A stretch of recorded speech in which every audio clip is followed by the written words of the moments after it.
Hey everyone, in this video I'm going to show you a step-by-step tutorial on how to take a screenshot on Google Sheets and insert it. First, we're going to open a spreadsheet on Google Sheets where we want to add the screenshot on.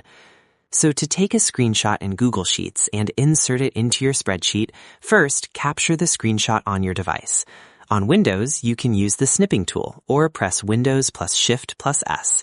On Mac, press Command plus Shift plus 4 to select the area you want to capture.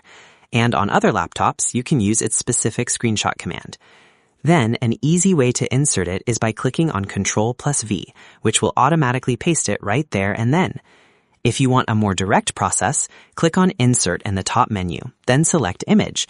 You can choose Image over Cells if you want to freely move and resize the screenshot, or Image in Cell if you want it contained within a specific cell. To put that screenshot in a specific cell, click on the 3 dots on it, then select Put Image in Selected Cell. After uploading your screenshot, adjust its size, alignment, and placement. You can also add borders, notes, or comments around it for clarity. This method is especially helpful when sharing visual data, highlighting trends, or providing step-by-step references directly within your spreadsheet.